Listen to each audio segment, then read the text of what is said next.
Mr. Patrick Benjamin performs to give your space here.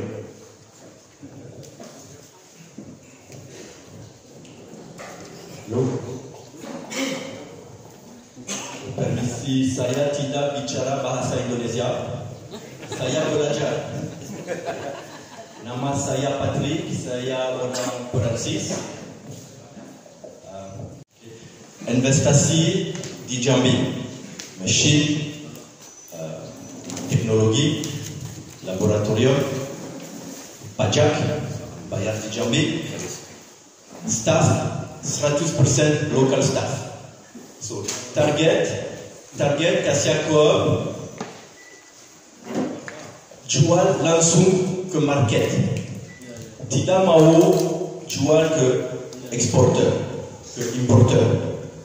Kami mau jual ke pabrik, kue pabrik, teh pabrik, kue manis, kulit manis. So ada pusat di sini dan 2 cabang. Satu cabang di Eropa, di Belanda. So Kasia Coop ekspor di Belanda. Dari Belanda jual ke 1 ton, 500 kilo, 2 ton, 5 ton langsung. Bukan ke importer. Dan ada cabang di Amerika, New York, sama, konsep sama. Konsep Kasia Coop transparansi, 100% transparansi dengan customer, end user, pabrik, dan petani. That's why investasi di sini, bukan di Belanda, bukan di Amerika. So pusat the boss, Adrien. Pak Adrien, job, Pak Adrien, direktur, pemilik, partner, shareholder. Pak Adrien beli, proses, quality control, laboratorium, proses, dan ekspor. Saya marketing jual, marketing, promosi, public relation.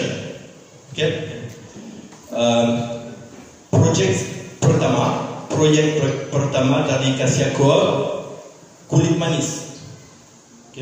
Sekarang sukses. Kasia Coop ekspor banyak kulit manis, banyak. Langsung, bukan importer, jual ke Starbucks, jual ke McDonald's, Twinning, mengerti ya? Sekarang proyek 2, Nilam, sudah sukses. Kuantiti bukan besar, kuantiti kecil, sukses. Panen ke Jambi, processing, distilasi, aksiri, dan ekspor. Organik, sertifikasi. Kami mau sekarang proyek 3. Itu customer sama. Customer beli kulit manis, beli pala, beli vanili. Punya sudah customer. So customer mau beli langsung dari Indonesia, dari petani, bukan dari trader, bukan dari perusahaan dari Padang, dari Jakarta. Mau beli dari origin, dari ini. And transparansi bagus for business. Like Kasia Coop ekspor pertama 2013 kulit manis. Asalan harga kulit manis 8.000 per kilo. Sekarang 45 per kilo, kira-kira 5 kali. Waktu jual langsung harga bagus. Profit di sini, bukan di trader, spekulasi, eksporter. So strategi simple. Investasi di Indonesia, quality di sini, added value. Saya tidak mau ekspor asalan. Kita ekspor bubuk. Quality di atas, bubuk. Langsung. Stick, packaging. Bukan asalan. So this is simple strategy. So untuk petani, kolaborasi. Petani dan Kasia Coop. Dan Kasia Coop di sini. Include Adrien, staff di Kasia Coop. 140 orang bekerja di sini. Orang di sini. Bukan bule dari Eropa, lokal ekspor, belajar quality, like Adrien, like guru, belajar, like guru, teacher, yeah, for quality, so step by step. Okay, so tahun pertama maybe vanili, beli vanili, okay, dan tahun kedua bubuk, ekstraksi, distilasi, step by step, ya. That's it. Terima kasih. Okay, thank you Mr. Adrian. You have a good bahasa. Oh yeah, one thing. Okay. Saya jual vanili 25 tahun lama. Okay. Saya beli dari Madagaskar, dari Comoros, dari Uganda. So saya tahu vanili market. So bisa jual vanili untuk vanili bagus quality. Masalah dengan vanili bukan hijau potong, ya. Masalah is curing, processing. Rebus, sweating, drying, okay. So that means we need to belajar process, okay. Because belajar vanili dari Indonesia bagus. Masalah is processing, okay. Saya finish. Sorry. Thank you. Terima kasih untuk pertanyaannya untuk intervensi Dr. David. Thank you so much. Selanjutnya, ini yang tidak kalah penting. Kita langsung saja mendengarkan pemaparan dari Bapak Hardian Atska yang sudah kita tunggu-tunggu materinya pada hari ini. Kami persilakan waktu dan tempat dengan segala hormat.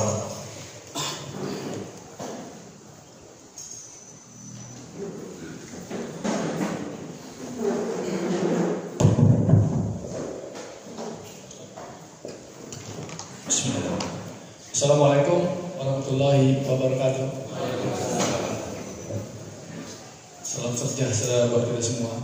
Alhamdulillahirrahmanirrahim. Wassalatu wassalamu ala asyrafil anbiya'i wal mursalin wa ala alihi wa sahbihi ajma'in. Pertama-tama kita ucapkan puji dan syukur kehadirat Allah Subhanahu wa taala karena telah memberikan rahmat dan nikmat buat kita sehingga kita bisa berkumpul pada hari ini. Kemudian selawat dan salam dan selalu kita ucapkan buat Nabi besar Muhammad SAW.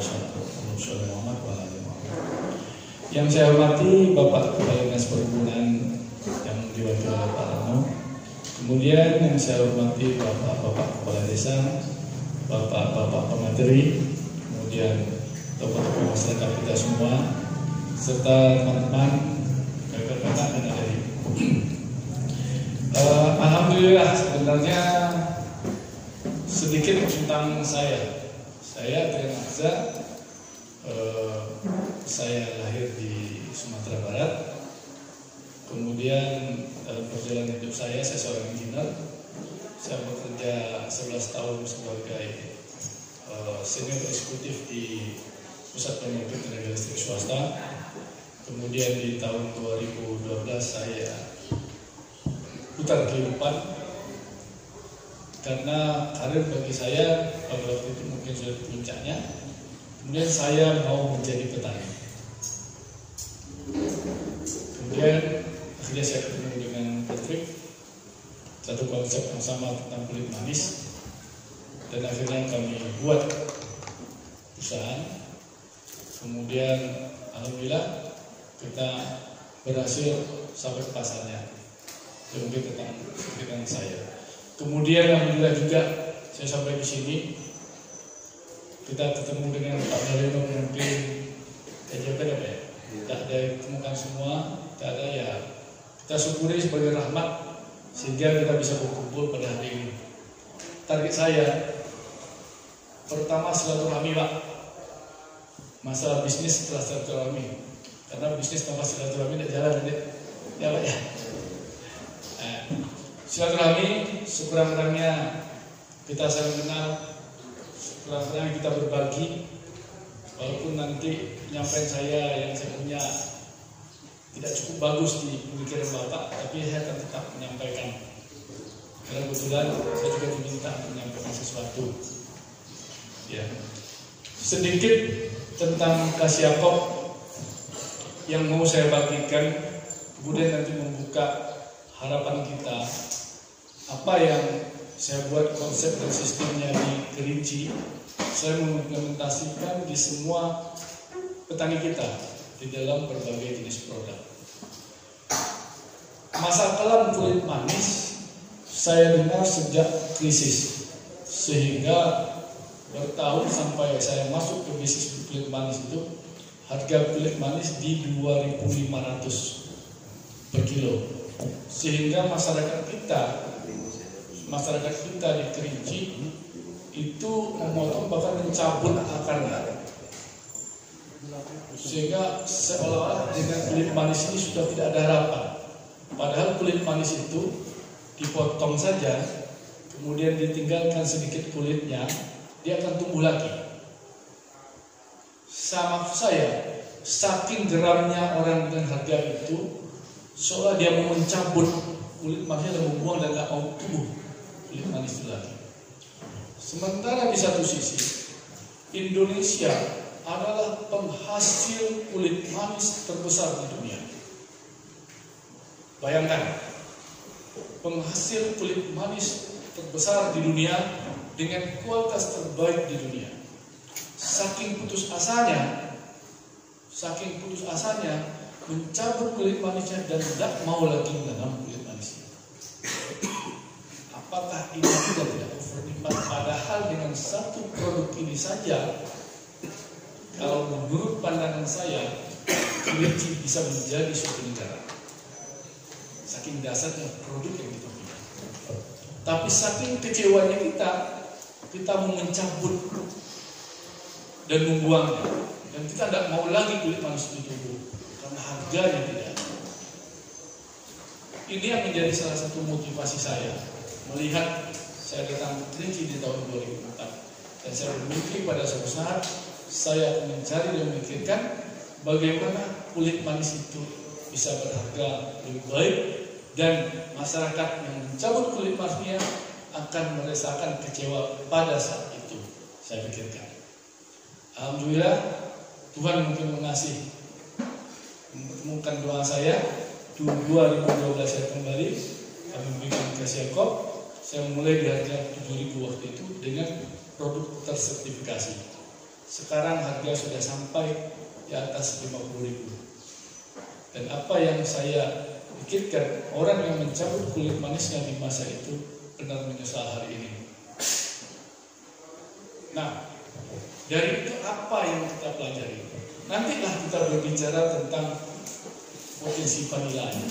Kita prospek dulu, kita flashback dulu permasalahan apa yang ada pada personal kita, permasalahan apa yang ada pada pribadi kita, kemudian bagaimana ini akan berdampak terhadap pasar itu sendiri. Ini yang mau benar-benar kita pahami dulu, bahwa suatu produk apabila emas pun produk itu, apabila perlakuannya tidak emas, maka hasilnya tidak akan emas, Bapak. Ini yang sangat-sangat perlu kita kembalikan kepada petani. Saya awali di TVRI Jambi, mungkin pernah ada yang mendengar bahwa saya mendefinisikan petani itu adalah pengusaha. Anak muda sekarang gengsi jadi petani, Pak. Anak muda malu menjadi petani, maunya menjadi pekerja yang datang ke kantor orang lain, bekerja di kantor itu, dan pada satu saat siap ditendang keluar dari ruangan. Ini yang perlu kita pahami. Definisi saya, seorang petani adalah seorang yang mempunyai lahan, apabila lahan itu dimilikinya sendiri dan mempunyai kemampuan, keilmuan dan teknologi, dan orang yang mempunyai modal untuk mempekerjakan tentang tanaman tersebut, maka dia adalah seorang pengusaha. Apapun bagaimanapun cara dia pergi ke ladangnya, sebenarnya ilustrasinya adalah sama. Kita selalu ingin menjadi orang lain dan tidak ingin menjadi diri kita. Kalau ini tidak kita perbaiki lebih dahulu, maka wajarlah setiap yang disampaikan oleh bapak-bapak kita dari pemerintah, wajarlah setiap yang disampaikan oleh para motivator, para ekonom, tidak akan mencapai pada hasil yang diinginkan. Maka seminar kita hari ini hanya mendengarkan, mengantuk, menghabiskan biaya, habis itu kita pulang, habis itu kita tidak paham dan kita tidak mengerti pada pandangan kita berikutnya. Ini yang perlu kita perhatikan. Maka bagi anak muda, bagi yang punya lahan, berbanggalah dan bersyukurlah bahwa kalian punya kantor kalian sendiri di ladang kalian dan di kebun kalian. Perbedaannya adalah ke kantor orang berpakaian rapi wajar karena tempatnya bersih, itulah pakaian dinasnya. Ke ladang orang berpakaian tidak bersih menurut dia atau tidak bagus menurut dia wajar karena kantornya ladangnya. Di kantor alat tulisnya adalah pensil atau pena, wajar. Kalau di ladang alat tulis kita adalah cangkul. Apa istimewanya kita berikut? Istimewa berikutnya adalah kita bisa menghasilkan atau memproduksi dengan izin Allah. Kemudian kita bisa menjualkan produk kita secara langsung. Bukankah itu kita sudah disebut sebagai pengusaha? Di samping itu, sebagai petani, bukankah kita sudah bisa men-hire atau mempekerjakan 1 atau 2 orang?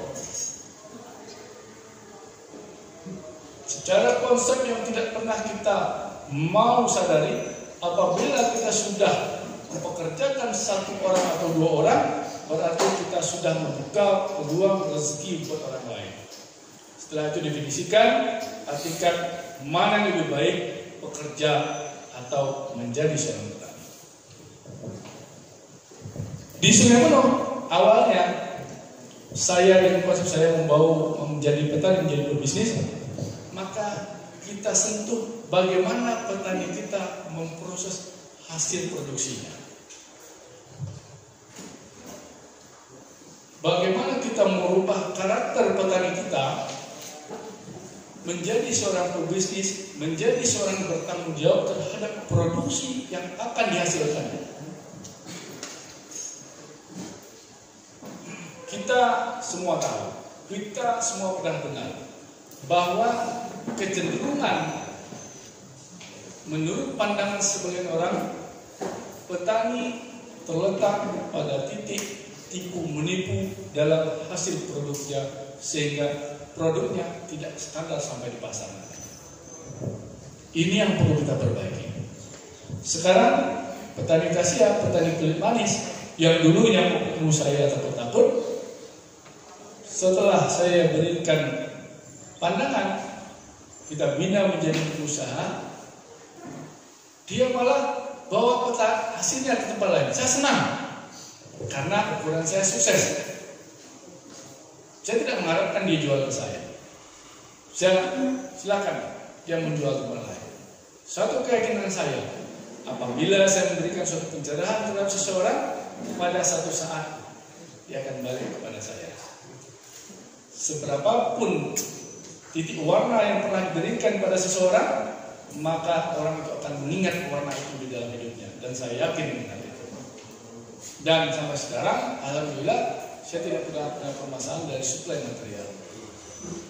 Karena saya yakin petani, semua petani yang pernah kami bina, petani yang diberi kesempatan selalu datang. Yang pada akhirnya mereka menemukan titik tertentu, dia kembali pada itu. Ini dasarnya. Kemudian dari KCFOP sendiri, kita dari visi kita dari dulu adalah dari petani ke end user, ke market. Kenapa saya jelaskan ini dulu? Kalau enggak, ini kita sentuh, kita cuma nanti berbicara dalam produk Pak. Produk, bapak-bapak sangat mahir. Cara tanam bagaimana, pasti mahir. Karena kata petani kita tidak perlu diajari Pak. Sekarang informasi sudah dapat. Nah, menurut pandangan saya, yang perlu kita sentuh dulu adalah bagaimana kita memahami sisi petani dan sisi user. Kami yang datang dari KCFOP, face kami adalah eksporter langsung terhadap produk yang bisa kami pasarkan di pasar dunia. Saya merasa mensyukuri bahwa saya bisa masuk ke pasar dan membuat suatu produk bisa kita langsung ke pasar karena kita mempunyai Patrick sebagai marketing yang tangguh dan mengenal terhadap pasar. Tidak semua orang mempunyai kesempatan seperti itu. Nah, kita akan adopsi, kita akan pelajari apa permasalahan sehingga di level petani tidak bisa masuk secara langsung kepada end user. Ini yang akan kita lihat nanti. Kami membawa produk yang kita olah itu langsung ke end usernya. Jadi ke food ingredient-nya, pengolahan, sehingga langsung dipasarkan di dalam supermarket. Sepanjang analisa saya di Eropa, sepanjang pengamatan saya, apa yang sangat diperlukan di sini adalah kualitas dari produk pertanian kita. Kualitas dari produk pertanian, kebersihan dari produk pertanian yang menghasilkan benar-benar produk-produk yang benar dibutuhkan dan laku di pasar. Ini yang perlu kita sadari. Perbaikan yang di mana? Perbaikan dari mentaliti kita. Sehingga karut marutnya sudah sering terjadi. Kadang petani kita dibilang kita merasa tertipu, Pak, karena tidak mendapatkan harga pantas. Sehingga tipu menipunya kita mencampurkan foreign material lain terhadap hasil produk pertanian kita. Jujur saja mungkin, karena yang kita lihat kilogram rupiah per kilonya.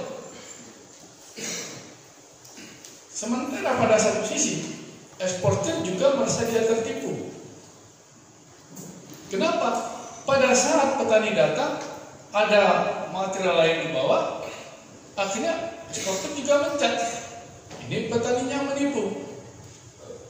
Ini mungkin disebabkan segelintir orang yang menyebabkan kompleksitas permasalahan. Yang satu bilang ditipu, yang satu bilang menipu, yang kita tidak tahu siapa tipu menipu. Ini hanya bisa kita selesaikan dengan perubahan karakter terhadap sisi kita terlebih dahulu. Kemudian secara transparansi kita akan bisa melihat dari pasar efeknya terhadap daerah sumber. Kenapa kita sedikit berbicara tentang sustainable? Sustainable adalah arti keberlanjutan. Kenapa kita berbicara di situ? Karena daerah kita adalah daerah sumber yang potensial. Sustainable dihadirkan adalah karena ketakutan pasar. Ketakutan pasar bahwa tidak akan ada produksi di daerah sumber, menurut pemikiran saya. Maka dipoleslah bahasa itu di dalam hal sustainable. Dipoleslah bahasa itu bahwa pasar sangat peduli dengan daerah sumber. Anak-anak di daerah sumber, anak-anak di petani kita harus sekolah. Petani kita harus dapat hidup layak. Petani kita harus dapat kesehatan yang layak. Pada intinya, dari dulu orang tua kita petani, toh kita tetap sekolah dan kita tetap selesai. Dari dulunya kita tetap bisa menjaga kesehatan kita. Ini yang perlu kita lihat. Bahwa ada hubungan antara daerah sumber dan pasar. Yang selama ini pasar yang memegang ibarat pisau, pasar yang memegang hulunya, kita yang memegang ujungnya. Maka sakitnya selalu sama kita. Sekarang kecerdasan kita lah yang akan merubah bahwa hulunya di kita, ujungnya di pasar. Maka kita wajar dari secara pasar akan selalu menyebabkan aturan. Sehingga untuk masuk ke dalam pasar kita harus memenuhi semua aturan yang dibuat oleh pasar itu sendiri. Tanpa pemerintah kita mau membuat aturan untuk mereka dari pasar datang ke daerah kita. Pemerintah kita terlalu open terhadap kita sehingga orang bisa masuk sampai ke belakang rumah kita dan kita di pasar tidak bisa masuk sampai ke belakang rumah mereka. Kita hanya sampai di depan itu. Salah satu kelemahan yang perlu kita tanamkan secara personal pada diri kita, yang membangkitkan bahwa daerah sumber sangat dipentingkan di pasar internasional. Ini yang akan kita lihat. Kemudian dari struktur Kasihakop dari petani sendiri, kita menyadari akan ada pengumpul besar berikutnya, pengumpul besar yang meng-create tata niaga dengan ongkos kemahalan yang pada satu sisi ke petani tetap sebagai ujung yang mendapatkan harga terendah. Bagi kami di Kasihakop, kami tidak melihat apakah dia petani, apakah dia kolektor, apakah dia pengumpul yang besar lainnya. Bagi kami ada 3 komponen yang sama. Harga tidak kami bedakan sepanjang kualitas dari ketiga item ini sama. Karena saya menyadari belum tentu semua petani akan mengantarkan barangnya kepada eksportir, tetapi petani juga akan memberikannya kepada kolektor. Terserah. Kita tidak memaksakan petani dan kita juga tidak memaksakan kolektor. Dan itu secara alami akan terjadi. Dan untuk itu tidak perlu ditakutkan. Karena pengalaman pertama saya dengan membawa setiap produk makanan yang kita bikin adalah standar produk makanan yang akan dikonsumsi secara langsung. Dulu petani kulit manis menjemur kulit manisnya sembarangan. Karena kita tidak tahu fungsinya Pak Abu. Kita hanya menganggap ini kulit kayu. Dan kita tidak melihat, tidak memberikan informasi kepada masyarakat kita, produk akhirnya seperti apa. Sehingga kulit manisnya dijemur di pinggir jalan, dijemur di bawah kandang, dijemur di tempat sembarangan, yang di situ ada binatang-binatang lain, anjing, ayam, kambing, bahkan manusia. Ini salah satu proses yang dilihat bahwa kulit manis tidak lagi terjadi perubahan, hanya berubah ukuran. Bagaimana kita mengkonsumsinya? Siapa yang mau mengkonsumsi? Sementara di daerah pasar mereka sudah berbicara, kami bisa hidup sampai 120 tahun, 150 tahun karena kesehatan. Suatu prinsip ini bukan. Kalau kami mengkonsumsi sesuatu hal yang tidak sehat, maka umur kami pendek. Kalau orang punya keyakinan di situ, maka secara artinya bahwa yang mereka konsumsi menurut mereka adalah harus yang sangat sehat dari itu. Ini yang perlu kita challenge. Ini mindset yang pertama-tama harus kita lakukan. Bahwa kita harus sangat paham pasar sangat menginginkan produk yang benar-benar bersih, produk yang benar-benar dibuat dengan benar, produk yang dihasilkan dengan kematangan yang benar. Apabila petani kita sudah bisa menghasilkan hal seperti itu, maka peluang pasar akan terbuka. Bagi saya, bukan hanya saya akan datang ke sini. Semua orang akan datang karena perkara kualitas petani kita bisa menghasilkan produk-produk terbaiknya dan berkualitas. Saya yakin tidak akan saya datang. Semua orang akan datang. Semua orang akan lihat. Karena produk terkenal bersihnya dari suatu daerah, terutama daerah kita. Yang kedua, apabila produk itu sudah menjadi suatu produk andalan di daerah kita, orang akan datang. Orang tidak akan sia-sia datang ke sini. Nantilah kita berbicara produk vanili. Oh, di desa kita, desa apa namanya?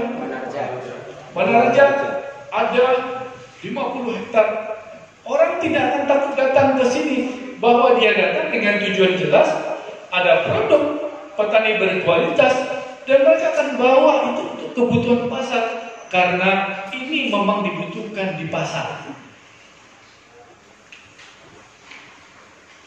Ini yang perlu benar-benar kita tanamkan sebelum kita memproduksi suatu hasil produksi, mungkin salah satunya vanila atau produk lain di kemudian hari. Apakah, pertanyaan, apakah kita sanggup untuk Tidak. Jawaban itu ada di masyarakat kita. Kemudian apa yang ada pada saya juga tidak mau kehilangan wajah saya di pasar. Kenapa? Apabila produk itu benar-benar tidak baik yang saya hasilkan, yang dihasilkan oleh Kasiakop, mendingan kita tunda. Kenapa? Trust dan kepercayaan pasar yang benar-benar harus kita pegang.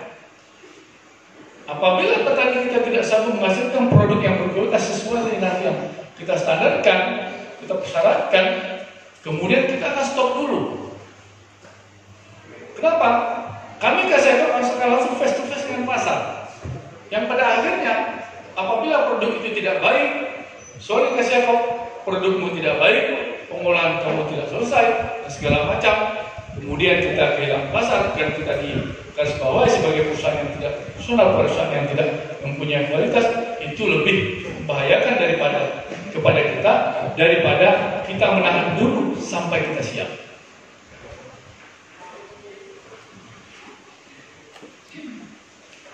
Secara perubahan karakter, secara informasi pasar yang sudah kita miliki, maka kemauan kita lah yang membuat kita bersama-sama dengan pemerintah, tokoh masyarakat, lembaga-lembaga yang membawa memberi pencerahan terhadap produk yang kita buatkan, dan kita sebagai petani juga menerima input dan menaruhkan kesabaran dari situ, maka barulah kita menghasilkan suatu produk yang siap kita pasarkan di pasar internasional. Bagi saya suatu nikmat yang diberikan oleh Allah. Mungkin tidak banyak orang yang bisa masuk ke akses pasar. Kemudian mungkin ada yang bertanya, kenapa Kasia? Kasia adalah pengisi pasar terbesar dunia. Di Kasia saya menerapkan intercropping tentang nilam. Kenapa nilam? Nilam adalah pasar terbesarnya juga dari Indonesia. Kenapa tidak kentang, Pak? Tidak tomat, Pak? Tidak cabai, Pak? Atau yang lain, Pak? Karena saya melihat item-item yang menjadi peran terbesarnya negara kita di pasar. Kenapa vanila? Vanila, kita bisa menghasilkan hasil vanila terbaik di dunia sepanjang kita konsisten dengan menghasilkan produk yang ada dan kualitas yang ada dengan hasil yang baik yang kita produksi. Kenapa pala? Pala kita terkenal sebagai darah rempah-rempah. Pala kita juga pala terbaik di dunia.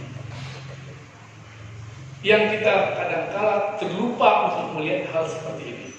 Mungkin setiap orang selalu bertanya kepada saya, Pak, kenapa tidak jeruk? Pak, kenapa tidak kopi? Pak, kenapa tidak cabai? Pak, kenapa tidak kentang? Saya hanya mau keluar dari cara pemikiran dan saya mau melihat produk-produk andalan yang memang sangat-sangat dibutuhkan di pasar dunia. Siapa yang tidak mengkonsumsi vanila? Siapa yang tidak mengkonsumsi kayu manis? Terakhir, Jerman TV bikin film di Indonesia di tempat kita diteliti, alasannya karena mereka adalah negara terbesar konsumsi kayu manis di Eropa. Saking besar mereka mau membuat filmnya sendiri. Tidak semua orang menyadari itu. Nah, untuk menyelesaikan permasalahan ini, kita kembali bersama membentuk karakter kita terlebih dahulu sebagai petani yang kita harapkan bapak-bapak yang dari pemerintahan, bapak-bapak yang dari lembaga-lembaga penggiat masyarakat, bapak-bapak yang dari universitas, bapak-bapak yang dari semua untuk masyarakat, dan masyarakat kita sendiri harus berusaha membuat suatu produk yang trustability-nya jelas, produk yang kualitasnya jelas, produk yang terdokumentasi dengan jelas. Ini hal-hal yang standar yang kadang kita melupakan. Kita hanya berpikir, saya tanam vanila, vanilanya tumbuh. Kemudian saya jual. Kita tidak mau bikin standar penjualannya. Kita tidak mau memperlakukan produk kita secara baik sehingga pasar tidak mengenal kita. Pasar hanya mengenal kita pada suatu saat pasar membutuhkan, pada saat pasar tidak membutuhkan maka kita dikenal lagi dan kita berbagi. Kemudian salah satu karakter kita, karena ketidakmampuan kita untuk menghasilkan produk yang besar, pasar tidak datang ke kita. Kita hanya berpikir pada short time-nya saja, pada waktu dekat. Ada vanila, tidak ada pembelinya, sehingga vanilanya saya lepas, saya buang. Kulit manis ini saya tebas, saya buang. Karet ini harus saya tebas, saya buang. Bahkan sawit kita tebang, harus kita buang. Kemudian kita berpikir pada harga mahalnya, kita tanam lagi. Kemudian kita kecewa lagi, putarannya pas kita mendapatkan panen putaran di sini, kita tebang lagi. Padahal inti dasarnya adalah ketidakmampuan kita untuk menghasilkan produk yang berkualitas. Sepanjang produk kita berkualitas, sepanjang traceability-nya jelas, sepanjang itu memang terrekomendasikan untuk produk makanan, siapapun akan datang. Kenapa? Karena dia adalah bahan makanan. Paham Pak? Intinya Pak, mau kita berubah ini Pak? Ya Pak ya? Saya yakin kalau perubahan ini terjadi, mudah-mudahan kita masih sama hidup, kita masih mau mendengar. Kabupaten Tebo ini tidak hanya karet, tidak hanya vanila di kemudian hari, tidak hanya sawit di kemudian hari, semua produk yang dihasilkannya menjadi produk andalan. Kami sudah menghasilkan produk nilam organik. Harga nilam organiknya sudah sampai $100 per kilo. Harga pasar biasanya $30, paling tinggi $32. Ini pengalaman kita bagaimana produk itu benar-benar saya dan tim saya olah dengan baik. Panennya kita lakukan dengan baik, pengolahannya kita lakukan dengan baik, semuanya kita lakukan dengan baik. Hasilnya kenyataan dan kita sukses menjual nilam dengan produk 1 kilo sampai harga $100 per kilo. Kemudian kita akan datang, petani kita akan datang, Pak vanila sekarang harganya 7 juta, ya 7 juta. Loh Bapak kemarin bicara 7 juta, ini vanilanya Pak. Yang 7 juta ini yang perlu kita pahami produk yang mana Pak? Ya Pak ya, harus kita komitmen begitu, produk yang mana? Di mindset kita sekarang mau menanamkan bahwa kadang-kadang kita kan mau enaknya sendiri, walaupun kita tahu ini yang sampai 5 juta itu yang kualitas yang mana, kita kadang-kadang pura-pura tidak tahu. Yang ini vanila saya Pak. Bapak dulu datang, Bapak janji mau beli. Nah ini sudah ada vanilanya. Vanila yang mana? Sama dengan nilam tadi. Sepanjang saya keliling, saya tanyakan nilamnya. Dia olah dengan mesin sederhana, yang jelas di pasar dunia itu selalu dinyatakan dengan kandungan besinya.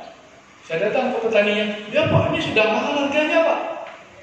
Kami sudah sekian tahun melakukan seperti ini. Saya ketawa. Pak beli berapa? Pak kami dibeli 250 Pak. Mahal ini dulu Pak.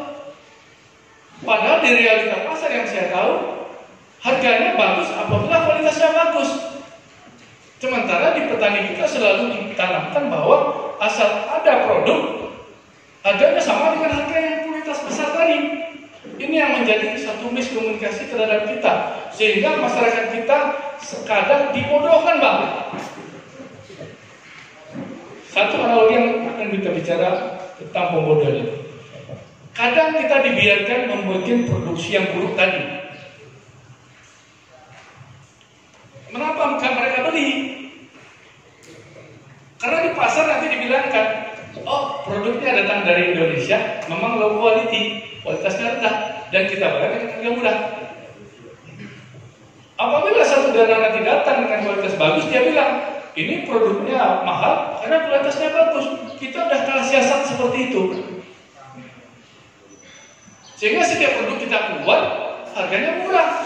Karena memang sengaja dibuat supaya produk kita ini tidak berkualitas. Kemudian pada satu lagi, negara satu lagi, datang dengan produk yang benar-benar berkualitas dan dilihat pasar. Maka informasi di pasar, di mana? Vanili Indonesia. Oh ya, vanili Indonesia biasanya harganya kualitasnya kurang bagus, harganya rendah.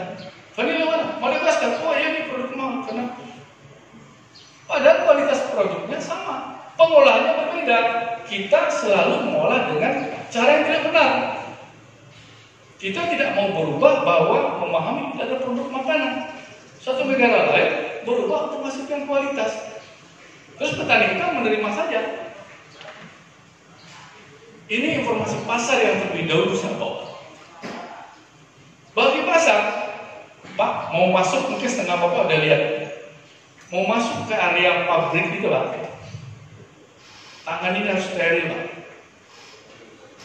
Ini ganti, masuk kita cuci tangan, semuanya bersih, diolah dengan bersih. Rambut tidak boleh.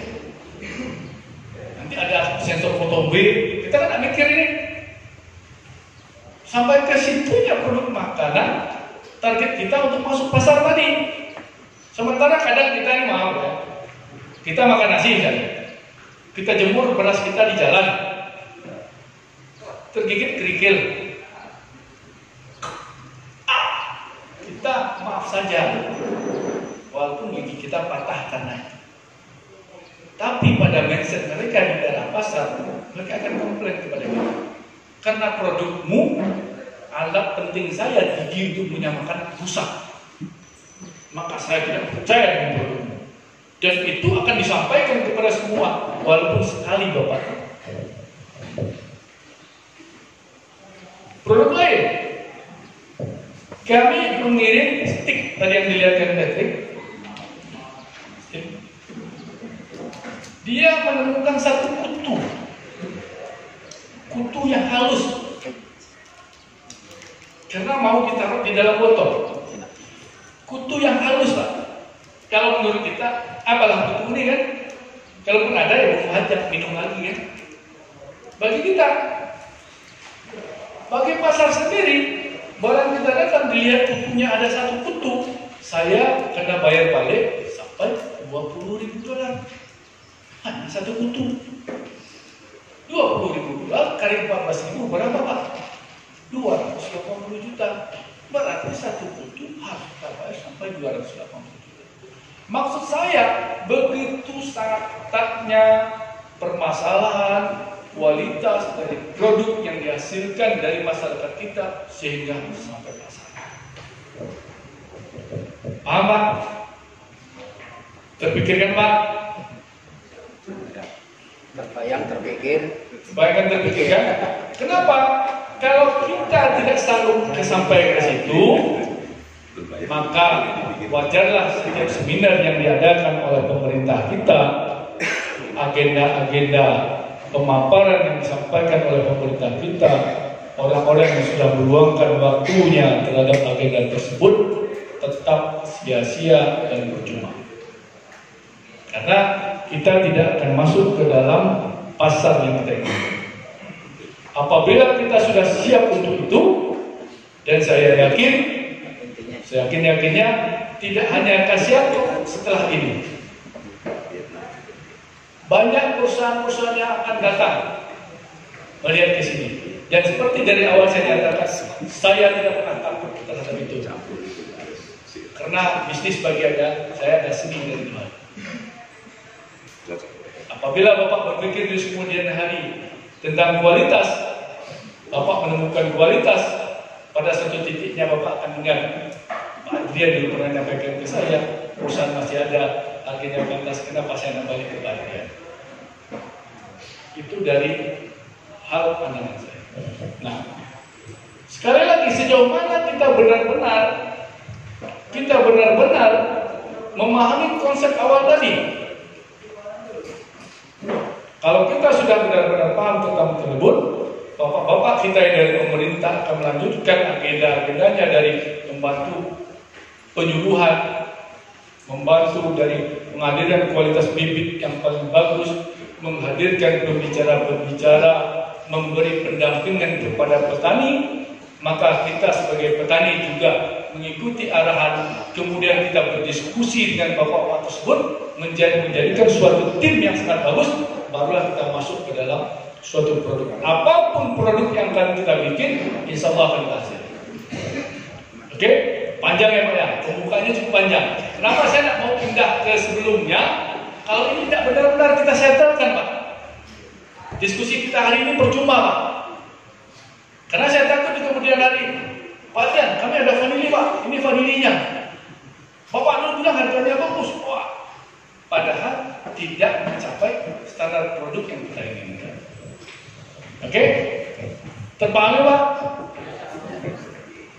Terima bapak-bapak yang dari pemerintah ya, saya nanti sampai ke petaninya. Insya Allah kami, maka bapak pada pemerintah mendapatkan, oh petani kita bisa memproduksi, oh ini bisa dipasarkan, mudah-mudahan insya Allah kami salah satu yang bisa memasarkan nanti di kemudian hari ini. Amin. Ya, nah ini ya kita harus persiapkan. Kemudian kita masuk sebagai kelompok tani muda Trimenis Bina Budidaya Vanila yang masih jauh tercipta perubahan untuk vanili berbagai lebih makro dalam bersama. Seperti saya bilangkan bahwa vanili termasuk produk yang sangat dibutuhkan dunia karena dia menjadi bahan makanan dan sangat laku di pasaran. Nah, kita berkeinginan untuk membudidayakan dan mendapatkan manfaat yang lebih baik untuk putaran ekonomi kita di kemudian hari. Ya, di sini di pasar dunia sudah saya jelaskan. Kemudian harga sudah jelas dengan berdasarkan standar mutu yang kita inginkan. Kenapa? Kadang kita Pak Bu, saya harapkan nanti dari pemerintahan atau dari lembaga atau dari kami sendiri nanti akan menjelaskan berapa sih tingkatan grade dari vanila itu yang ada. Kemudian titik permasalahannya apa? Seperti yang sudah disampaikan Patrick, bahwa titik permasalahan kita adalah membuat vanili itu menjadi vanili hitam, kuringnya tadi. Ya, belum tentu semua kita membuat suatu kuring itu dengan suatu produk yang sama. Misalnya, Bapak A dia membuat 50 kilo, Ibu membuat 50 kilo, Bapak membuat 50 kilo. Pasar dunia menginginkan Bapak A, Ibu sama saya tadi ingin satu produk yang sama. Karena perlakuan Bapak, Ibu, dan Bapak satunya berbeda setiap produk. Ini kalau berbicara dari kualitas produk yang perlu kita nanti di kemudian hari kita jelaskan kepada petani kita. Karena dia ingin 150 itu ditangani oleh satu orang yang sama. Satu permasalahan. Apakah kita bisa menciptakan kualitas yang sama dari 3 pelaku tadi? Ini yang menjadi persoalan inti kita, sehingga yang 3 tadi apabila menghasilkan 150 kilo menjadi sama semuanya. Makanya nanti kita akan fokus dulu kepada vanila hijaunya. Permasalahan di petani kita, Hasan bertanya, betul pernah bertanya kepada saya, Pak, nanti petani kalau udah nanam harganya turun, ditebang lagi. Kita sama-sama menyadari bahwa fluktuasi itu tetap ada. Harga murah, harga turun, harga murah, harga turun. Di pasar itu normal. Permasalahannya kita selalu harga tinggi saja. Kalau harga tinggi terus jatuhnya gimana nanti? Mungkin ya Pak. Ini yang perlu disadari di level kita juga petani.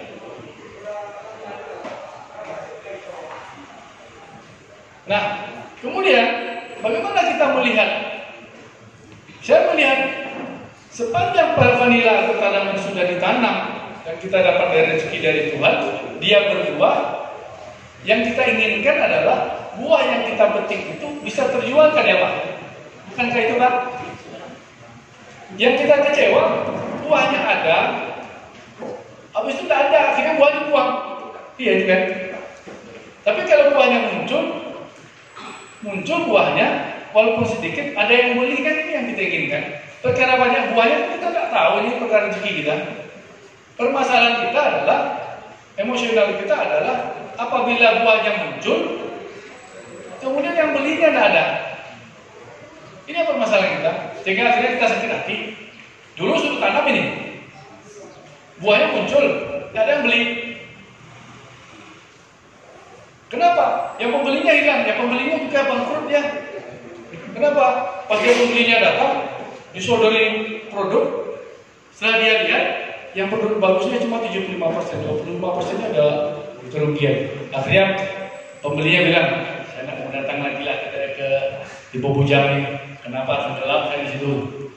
Banyak pelaku usaha seperti itu. Nah ini yang mau kita ciptakan apabila kita melihat dari harga pasar dunia, harga dan standar.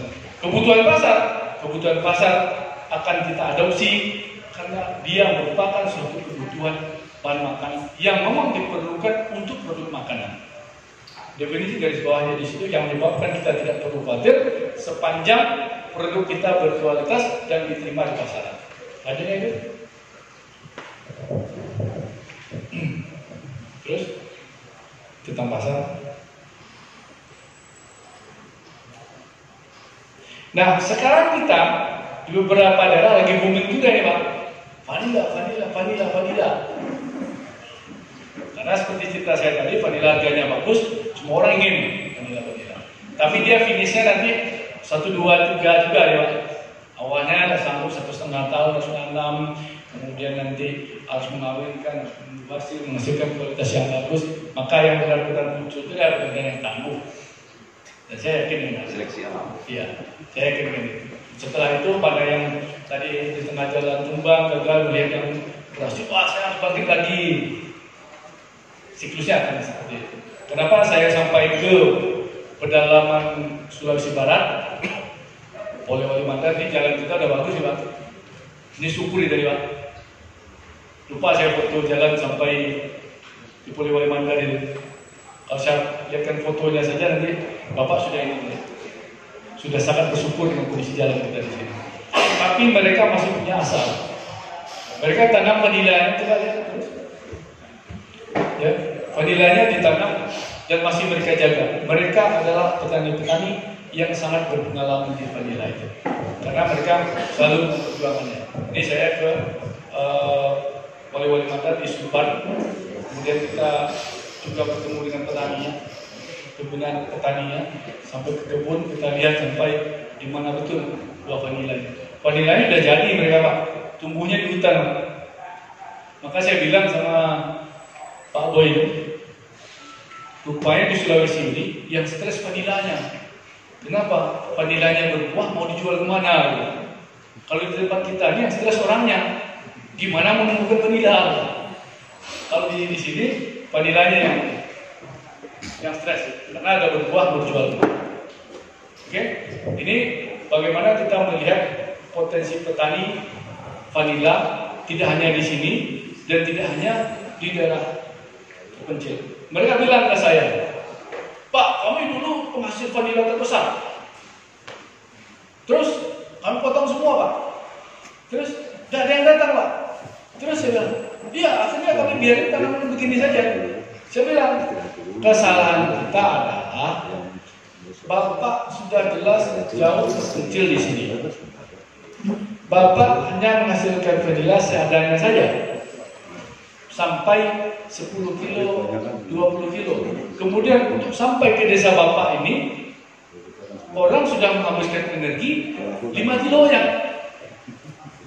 Jadi berapa lagi barang di produk desa Bapak yang mau dibikin? Ya kami kecewa Pak. Maka salah satunya, kalau dia bisa mempertahankan dia menjadi kepala desa penghasil vanili dengan kualitas terbaik, dengan menghasilkan volume yang standar, maka setiap orang yang akan datang ke sana punya asa. Tidak percuma dia datang ke sana untuk mendapatkan hasil vanilanya. Karena perjalanan yang panjang pada datang ke situ, vanilanya yang ada dia pulang. Berarti kosnya sudah berjalan. Ini yang sama-sama selalu kita ingat, sama-sama selalu kita pikirkan, dan harus hendaknya kita sampaikan, baik dari pemerintahan, baik dari para aktivis, lembaga-lembaga, baik dari pendamping-pendamping, bahkan dari eksportir sendiri, seperti saya. yang selalu saya ingin merubah, bahwa konsep awal dari apapun budidaya yang kita mau kembangkan, maka pemahaman kualitas produklah yang harus kita utamakan. Untuk budidaya vanila, masa depannya sudah ada. Tentang topografi kita, daerahnya lembab. Karena vanila suka dengan daerah lembab. Daerahnya panas, vanila juga harus mendapatkan cahaya matahari dia, untuk memaksa buahnya keluar. Jangan kita berpikir nanti vanila ini maunya di tempat yang teduh saja. Rupanya vanila ini di samping tempat teduhnya, pada saat dia mau menghasilkan buah, dia butuh cahaya matahari. Dan dia butuh daerah yang juga panas. Jadi bersyukur daerah kita yang ada kelembapan, dan juga bersyukur pada daerah kita yang mempunyai hawa panasnya. Maka potensi petani, potensi menghasilkan vanila di daerah kita ini ada. Kemudian dari faktor kematangan buah vanila setelah dikawinkan, dia masa matangnya sampai berapa? Sampai 9 bulan, 6 bulan secara teorinya, sampai 9 bulan. Maka kita harus mencapai pada titik tersebut untuk menghasilkan vanila yang berkualitas. Kadang-kadang masyarakat kita panen petaninya di 3 bulan, 4 bulan, dibiarkan. Petani panen 3 bulan, 4 bulan dibiarkan, karena dia juga masih bisa jadi vanila. Di pasaran dunia, vanila terbaik dengan grooming standar, dengan kematangan yang standar, sampai 9 bulan, dengan proses yang bagus, itu dijual per buah, Pak. Bisa dijual per buah. Ini kualitas yang paling bagusnya, yang mahalnya. Berarti panen 9 bulan ini target kita dengan sistem kuringnya, dengan sistem membuat dia berbeda jadi kering untuk menghasilkan produk yang sangat mahal. Inilah yang perlu kita lakukan keilmuannya, menuruti standar panjang yang umur 9 bulan, dia bisa panjang sampai 15 cm atau 30 cm besarnya, kestandaran pada vanilanya. Kemudian pada satu sisi, vanila yang dipanen dalam 3 bulan boleh saja. Kenapa? Untuk produk industri diterima, Pak. Ini produk untuk buat es krim, buat roti, yang lain boleh saja. Yang 3 bulan, 4 bulan, 6 bulan boleh saja.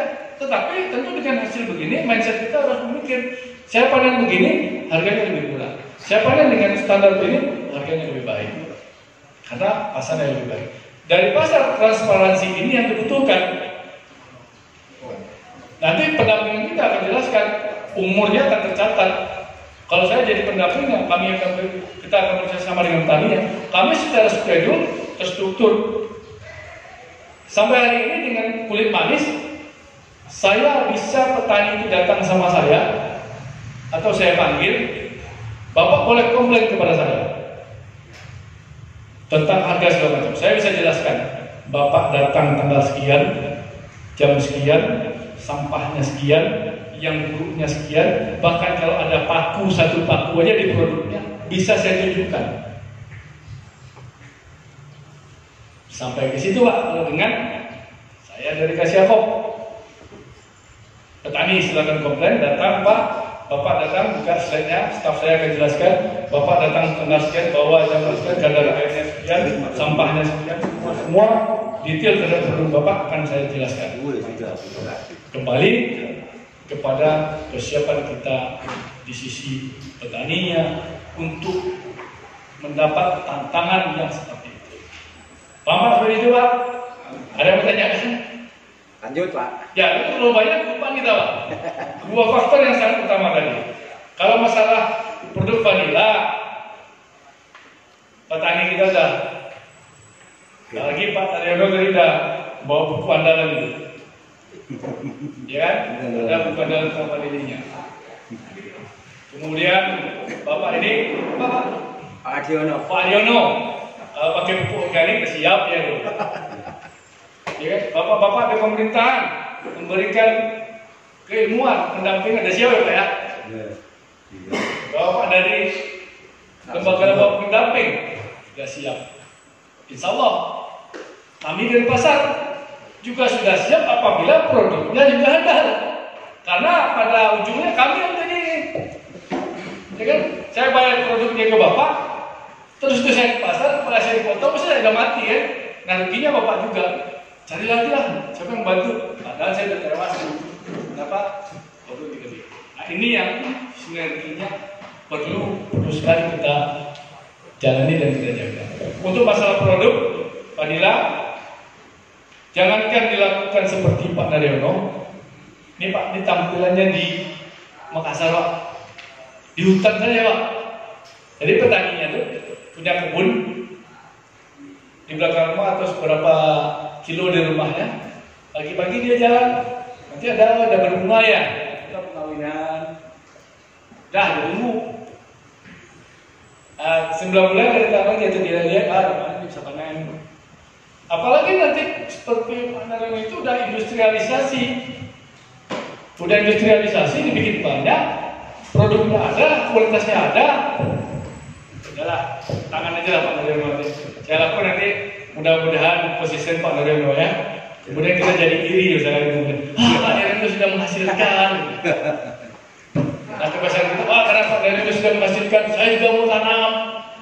Karena kita udah banyak tanam, frustrasi pasar turun, kita tidak sabar, ini Pak Naryono saja, ini kita tidak dapat.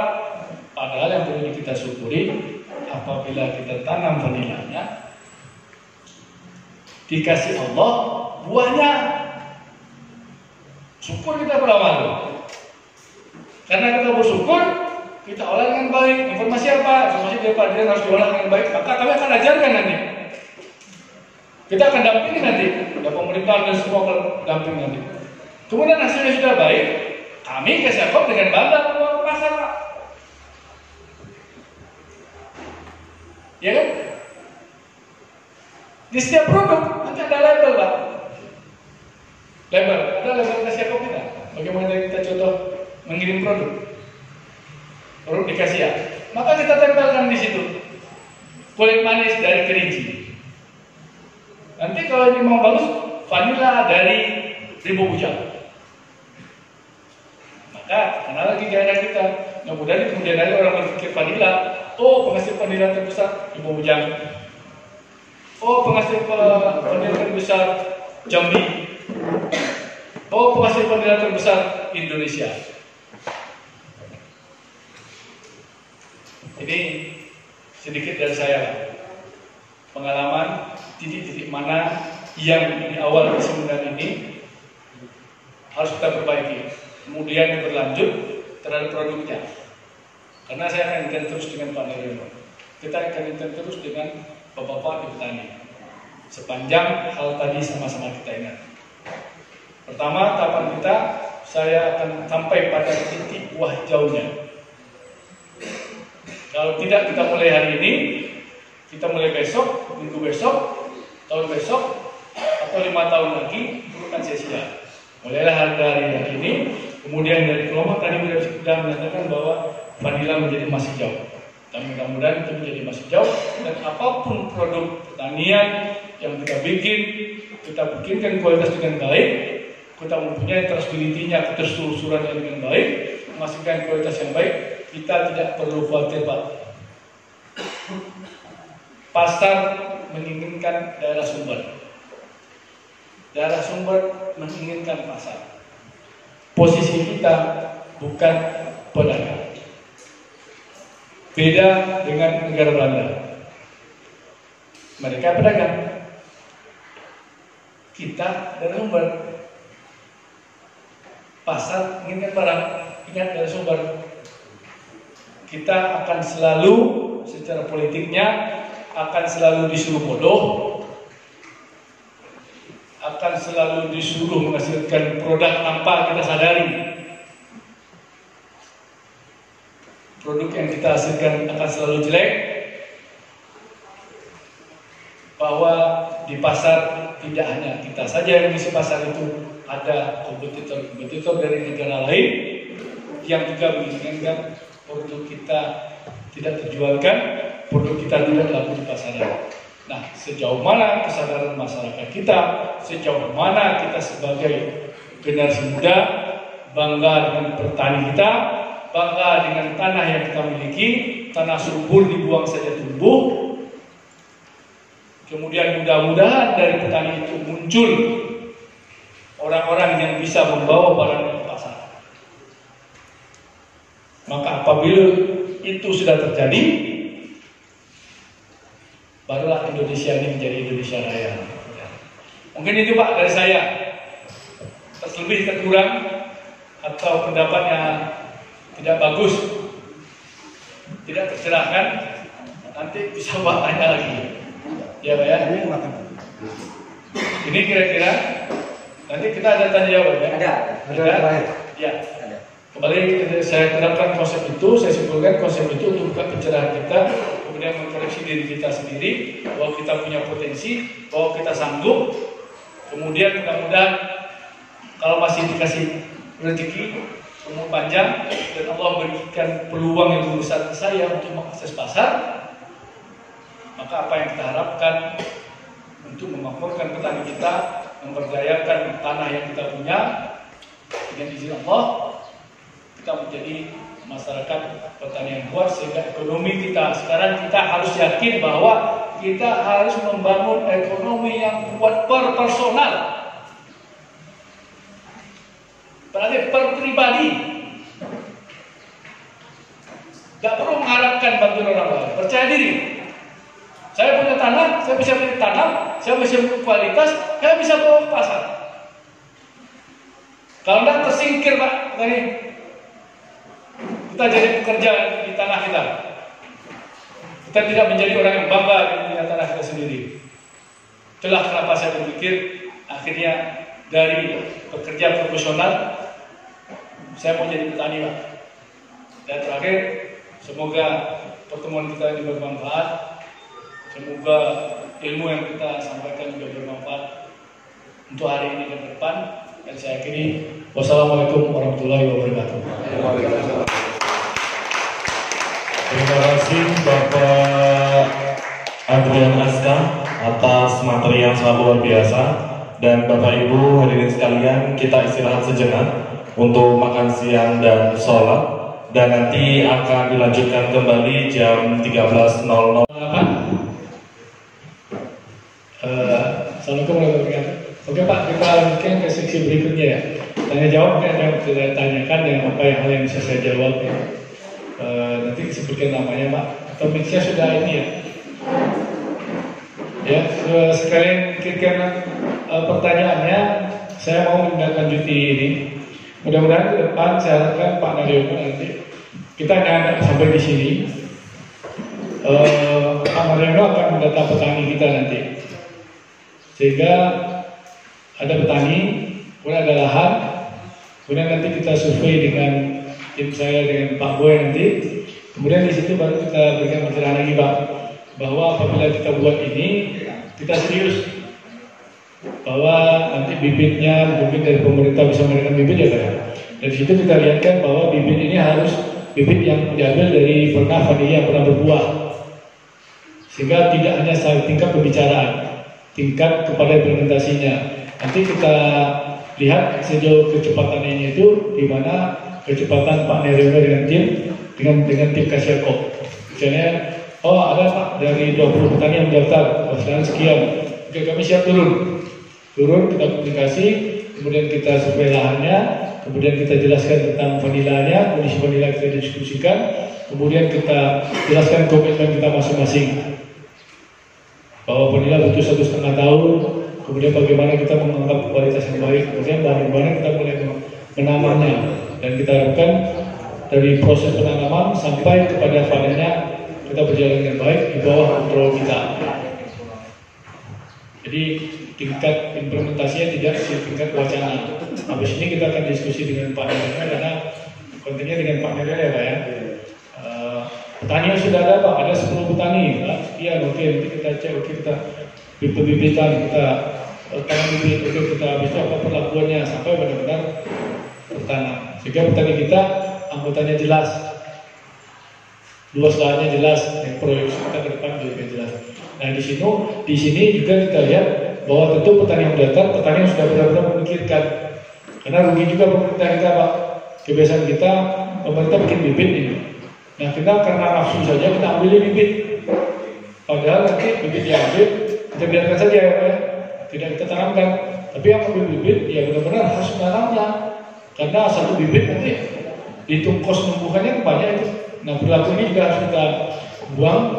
Apabila kita benar-benar tidak mampu, belum konsen ke situ, mendingan mundur dulu. Tapi kalau benar-benar bertikai baik, kita masuk, kita bibit, kita tanam, kita rawat, kita tunggu hasilnya, dan kita pasarkan dengan persyaratan-persyaratan, ketentuan-ketentuan dari pasar yang kita jalani sudah bersama. Oke, mungkin coba disambil ini. Ada yang mau ditanyakan? Silakan yang mau tanya maju ke sini. Silakan masuk ke depan, Bapak. Mungkin sekarang 3 pertanyaan dulu, silakan. Apapun yang ditanyakan tentang Hanila. Monggo sini coba.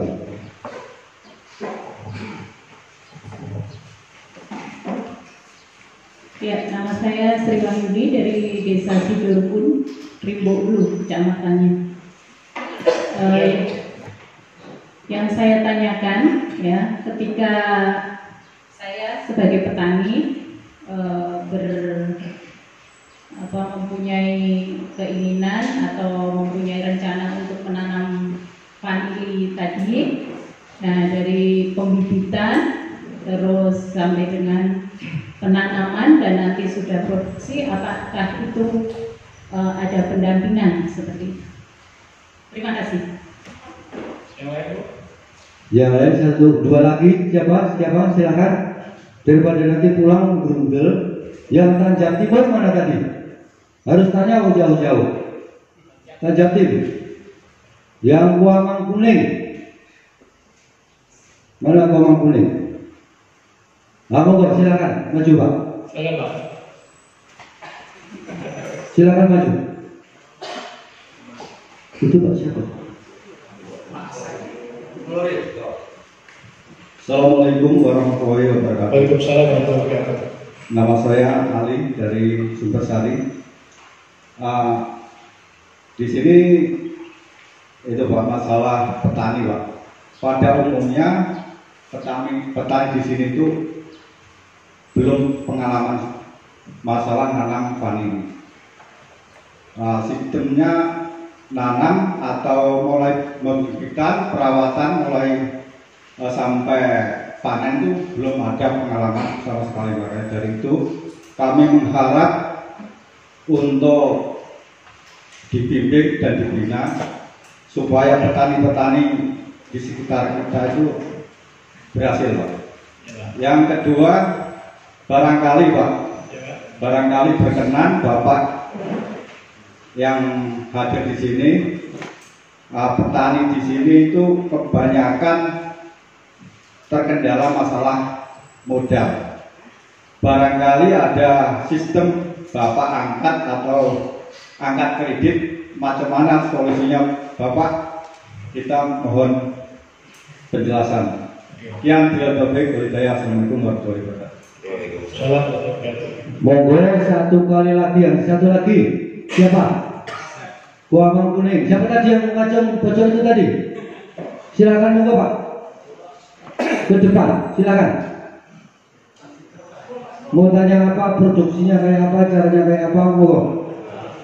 Jadi nanti jenengan pulang tuntas pikiran plong, nggak ada ganjalan apa-apa, tinggal kita tidur malah nggak nanam nanti ya. Monggo silakan. Pak, siapa tadi? Nggak jadi ngajung. Monggo sini, Tanjab Tim.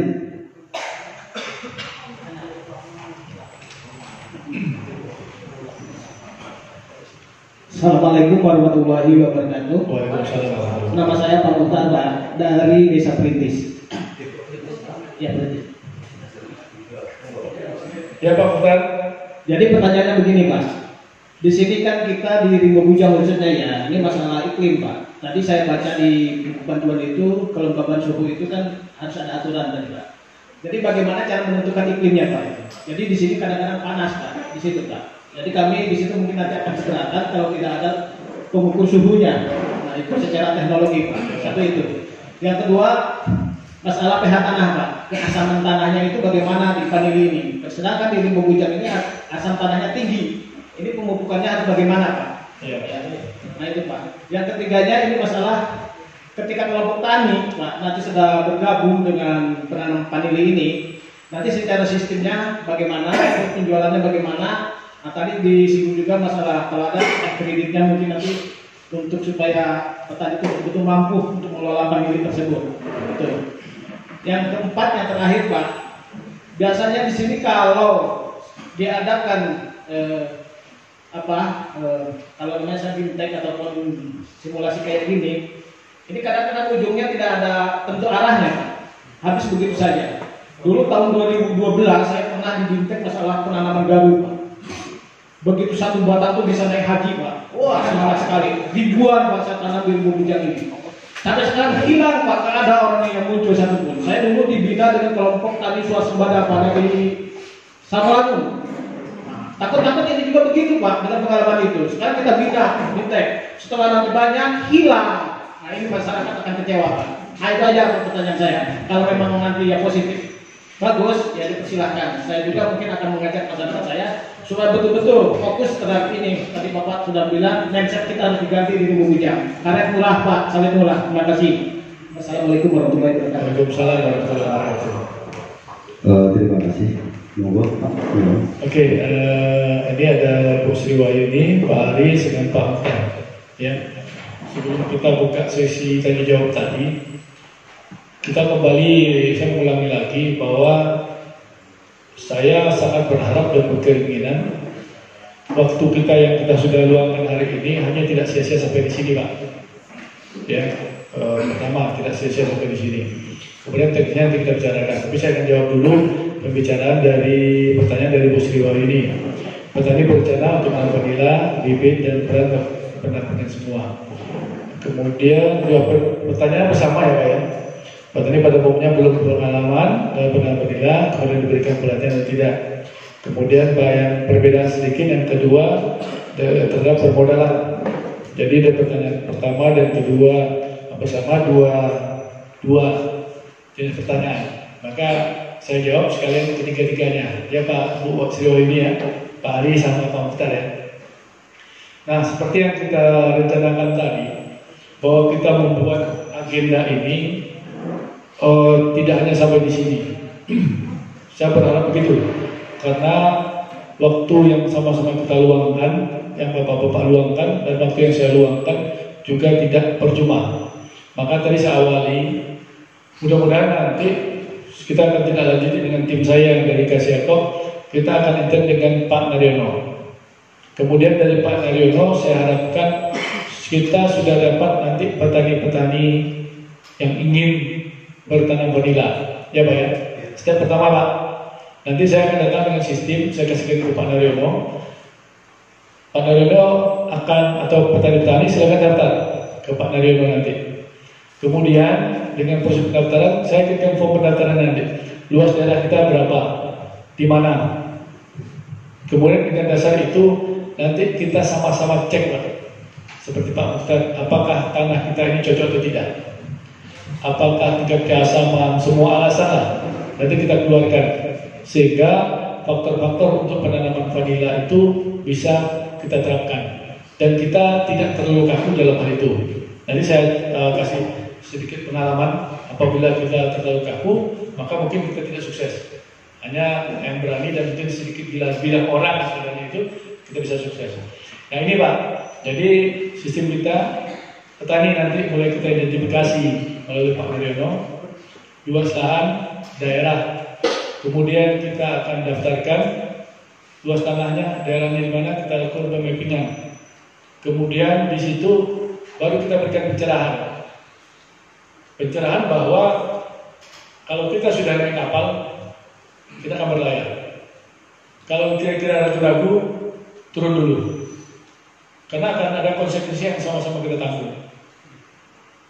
Ya, nah ini yang perlu kita sugesti. Kemudian di sana mungkin 1 atau 2 kali pertemuan dengan tim saya, kita akan beri pencerahan bahwa pasar begini, berkehendaki pasar, sehingga petani kita tadi sebelum dia mulai, dia udah harus jelas tujuannya.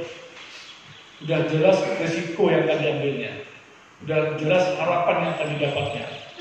Kemudian sudah jelas apakah lahan kita cocok atau tidaknya.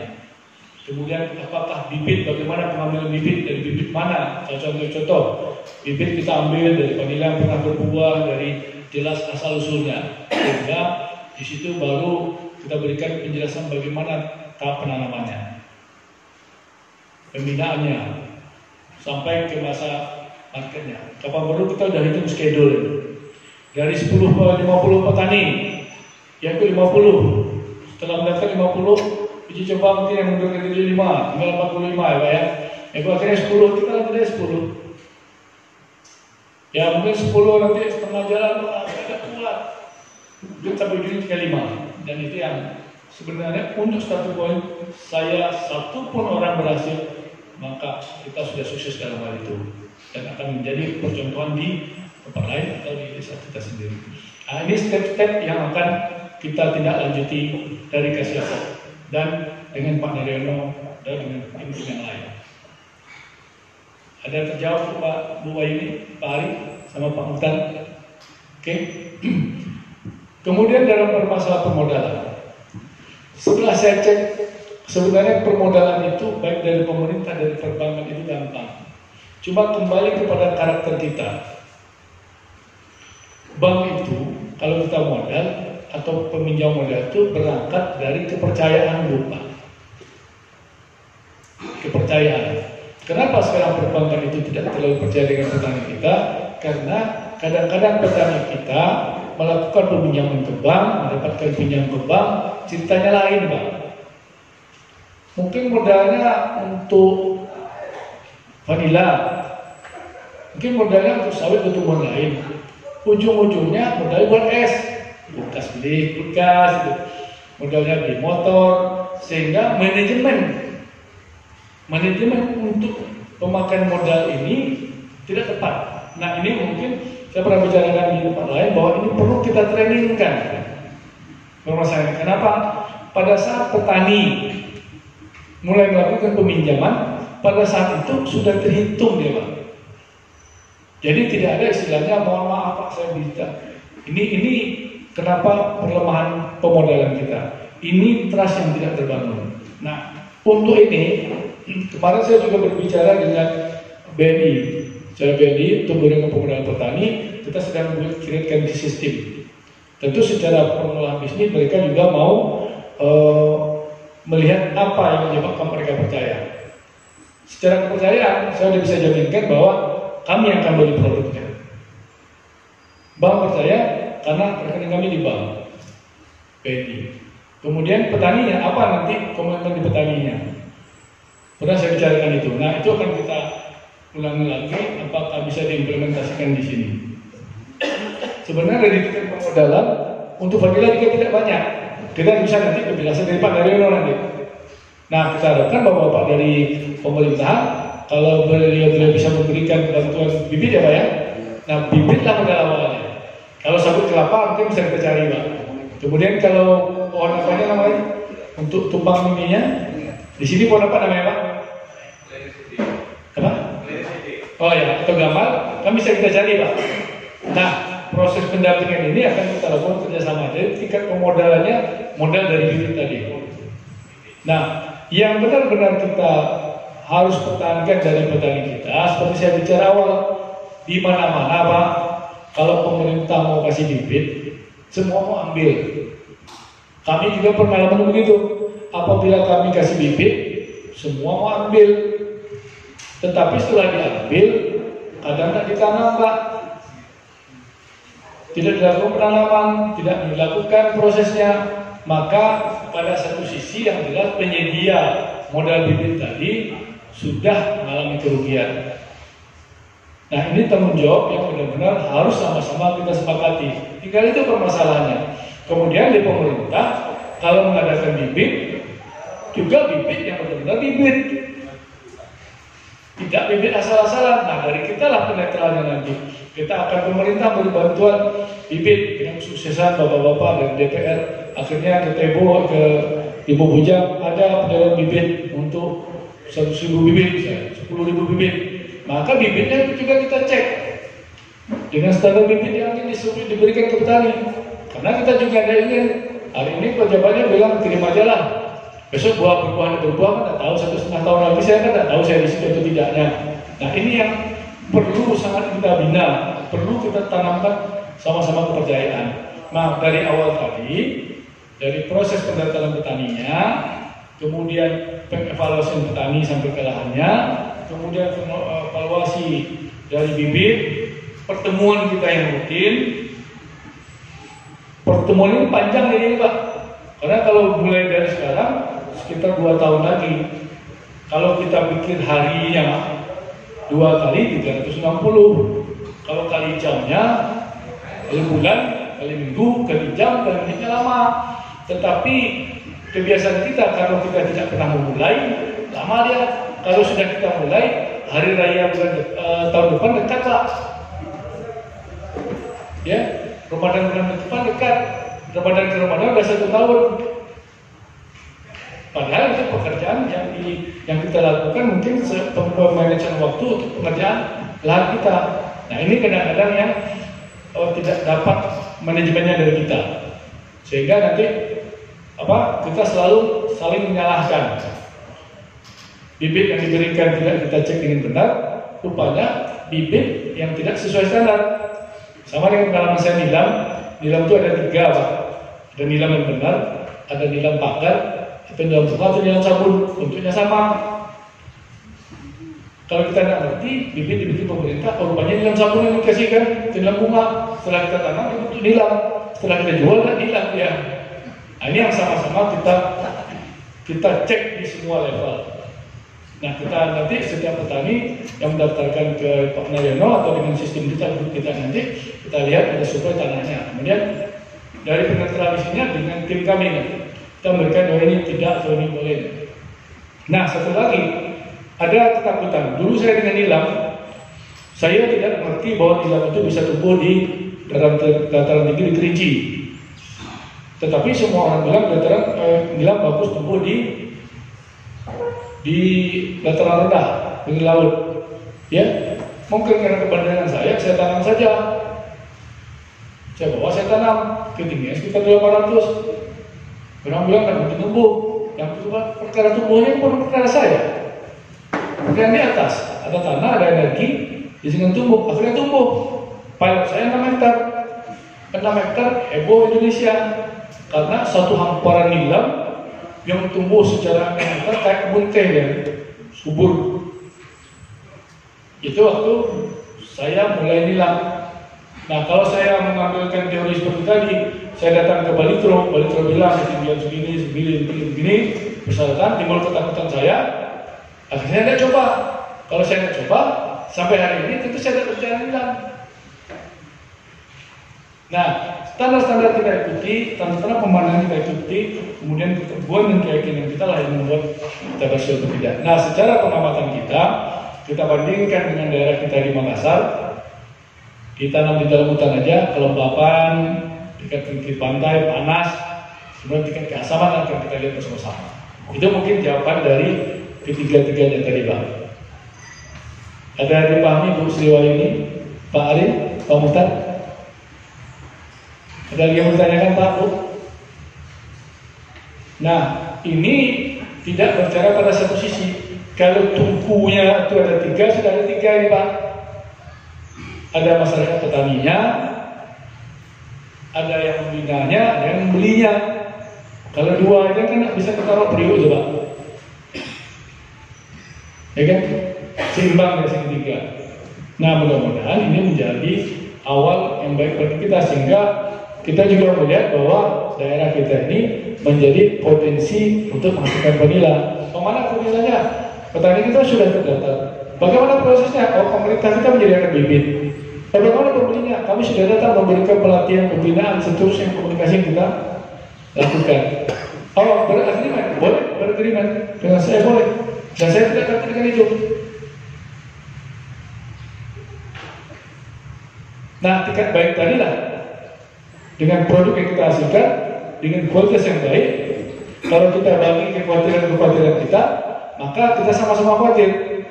Tapi pada saat Kekhawatiran yang ada di petani, dia menghasilkan seperti saya bilang, kualitas produknya bagus, terjamin, berhasil, mungkin saya dilupakan. Karena saya punya pengalaman itu, saya didik petaninya, saya ajarkan menghasilkan kualitas, semua, sehingga pun petaninya bisa menghasilkan bagus dan berdagang, dia ninggalin saya.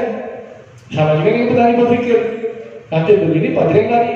Tapi kalau ada komitmen, yuk kita berkomitmen. Dan saya tidak takut dengan itu, karena saya sudah punya pengalaman. Bagi saya, pada saat dia lari, saya bangga karena saya berhasil. Dan saya yakin pada satu saat dia datang, kenapa? Saya berbicara langsung dengan pasar. Harga saya sudah di pasar, kualitas saya sudah di pasar. Kalau orang perginya muaranya sama, berarti dimanapun dia pergi, standarnya sama. Itulah yang menyebabkan keyakinan dan percaya dirinya saya. Sesuatu yang saya berikan, tidak saya takutkan bahwa dia akan kembali lagi. Dari Pak yang menanyakan?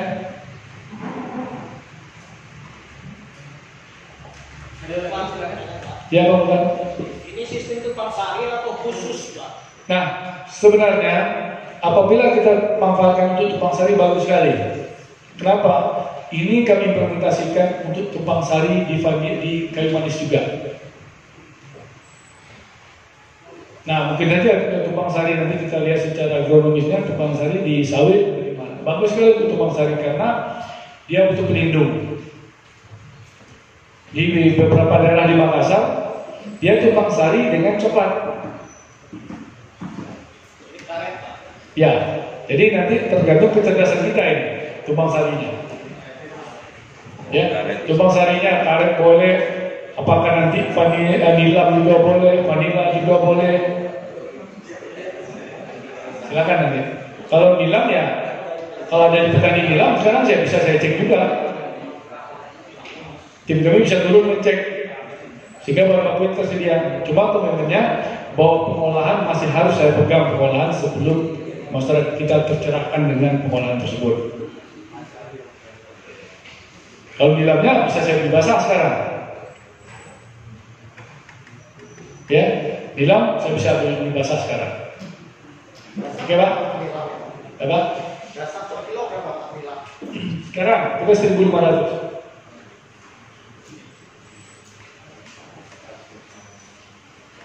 Dari Pak? Ada lagi silakan. Mumpung Pak Adrian masih di sini. Mungkin Pak yang mau bertanya atau mau diperjelas, Silakan. dari Bu Sri Wahyuni, Pak Ali dan Pak Mutar, apakah ada lagi yang perlu didiskusikan atau mungkin yang lain? Monggo Pak, Ibu semuanya. Pak sudah Pak. Iya. Ini kesempatan jawab lagi. Kesempatan jawab lagi. Monggo Pak. Apa Pak? Ya Pak. Ali. Sistem tumpang sari tentunya sinar matahari kurang Pak. Iya, dia nanti sejenis anggrek dia Pak. Sejenis perlu dia keteduhan juga dia. Iya.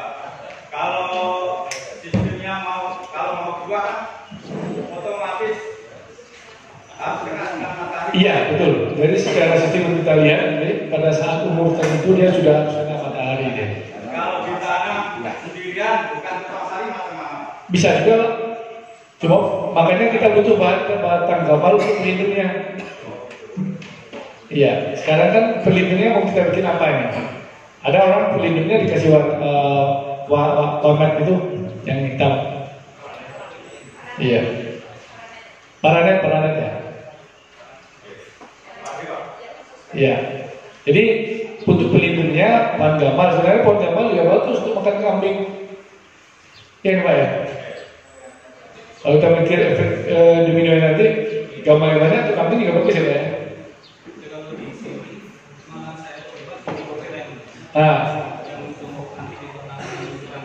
Ya, ini makanya nanti kita akan menempatkan kalau benar kita serius nih. Saya harapkan dari bapak-bapak petani serius, maka bukan saya aja, bapak-bapak dari semua nih, tim dari pembibitan, pemupukan semua sudah ini.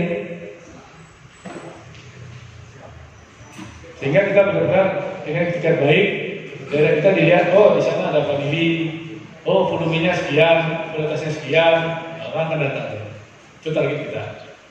Dan saya rasa sistem ini sudah bisa kita implementasikan ya Pak Boy. Karena udah datang kedua sama dengan di ini di Makassar, datang ketiga kami udah bergerak datang ke sini. Mungkin komunikasi dengan Pak Daryono, kalau Pak Daryono bilang oh udah ada 10-50 petani itu sekian hanya kita cek. Oke, sudah ada petaninya, sekali berapa kita kasih pelatihannya, pencerahan dulu sehingga petani ini benar-benar siap mentalnya. Dia benar-benar siap. Ya, makanya saya bilang Pak, dari bibit, maka dari pengetahuan bibit kita lihat, kita mendatangkan bibit, nanti kita lihat sumber bibitnya. Maka dalam Pak tadi itu bicara modal awalnya hanya bibit. Ya. Nah, yang dikhawatirkan, kalau saya sendiri khawatir, biasanya kita menyediakan bibit ini. Nah, petani kita nafsunya ngambil bibit saja, benar Pak ya? Bukan di mana-mana Pak. Dan kita harus nyatakan ini. Nah, karena habis bibit, dan ditanam. Ya, kalau ditanam masih bagus, makanya kita akan sistem apa nanti pencatatan. Kalau Bapak ambil bibit 10 ya kita catat dulu 10. Kalau enggak kita ganti komitmen. Ya, jadi komitmennya bukan kalau tanda tangan nanti paling juga nggak diganti. Kalau saya strike aja, saya tegas saja. Apa jaminan Bapak nanti kalau Bapak tanam? Atau Bapak kalau ada buah nanti kenapa? Bapak antar ke pabrik saya. Nah, sampai ke situ komitmennya. Maka hanya dengan begini kita benar-benar bisa berkomitmen. Kalau enggak, jadi hari ini setengah jam lagi selesai, besok udah masih terngiang-ngiang di telinga kita, hari besoknya kita udah lupa, hari berikutnya kita mikir yang lain lagi. Kemudian kita ulang lagi. Akhirnya menjelang kita mati, tidak satu pun yang selesai. Udah Pak, ada lagi?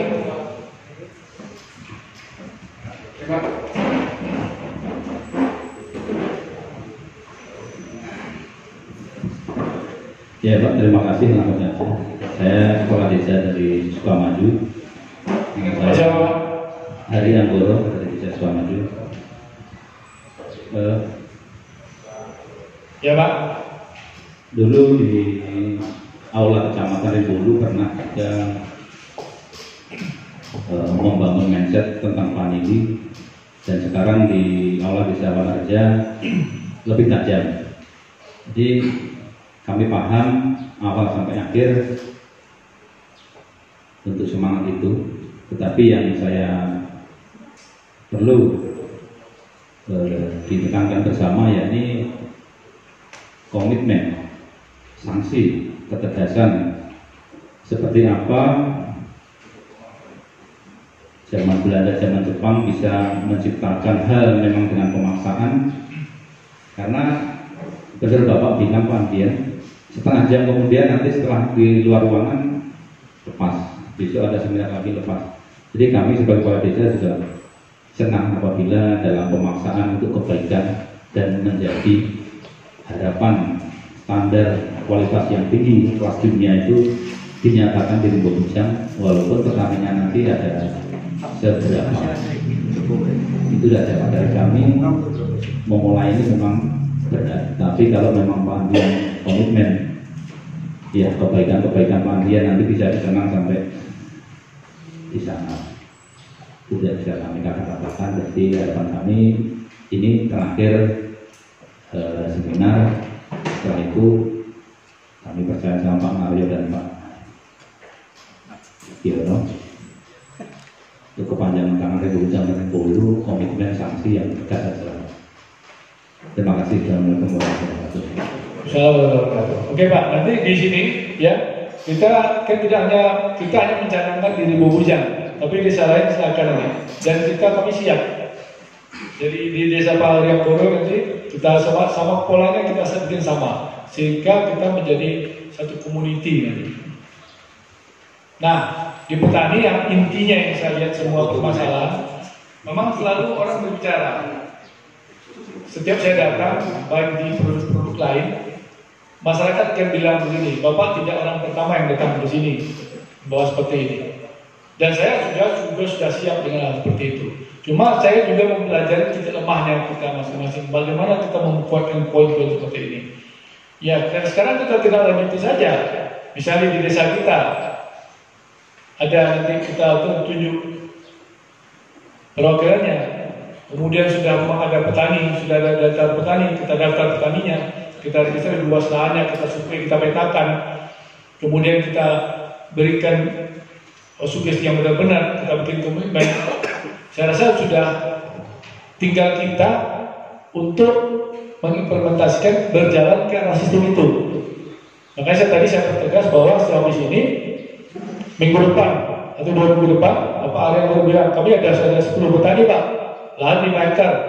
Oke, kita survei, sudah data, kita petakan. Kemudian bibitnya, oke, kita bagaimana bicarakan bibit-bibitannya, apa komitmennya.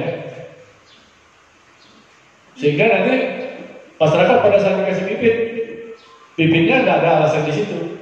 Maka semua kita, apakah pada posisi hari ini kita menjabat, apakah besok tidak, bagi saya sama saja. Karena value-nya akan muncul. Value-nya bukan muncul di desa saja, tetapi secara personal juga muncul dari kita. Karena ada tumbuhan yang kita tanam masing-masing, yang kita tanam di tanah kita masing-masing dan berbuah yang kita jual sendiri dengan keilmuan yang kita berikan ini. Jadi kalau saya tidak ragu, nah sekarang bagaimana kita mengkoneksikannya ini?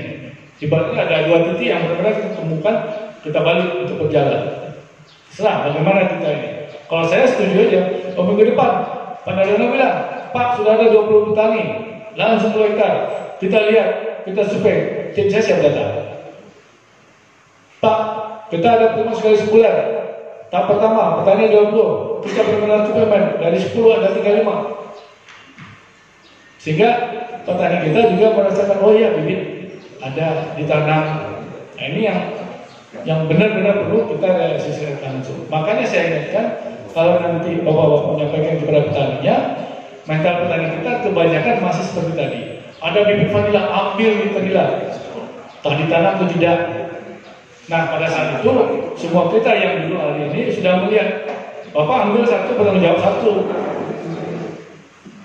Bukan perkara suka dan tidak suka, perkara saudara atau tidak saudara, adalah perkara komitmen. Kalau kita laksanakan, maka akan membuka semua wawasan masyarakat. Itu kira-kira Pak. Dan kami dari Kesehatan juga siap, saya siap.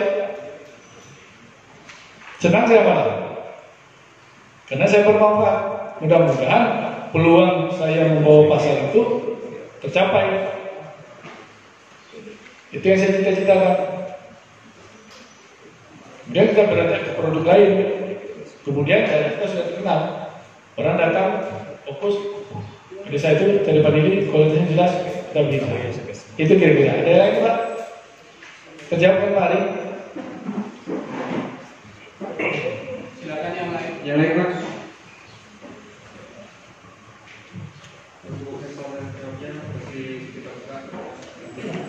Ya. Untuk ulangan Ya, telah tidak terlalu besar juga, tergantung kita misalnya setengah hektar juga boleh. Kalau mau dia 10 hektar juga boleh.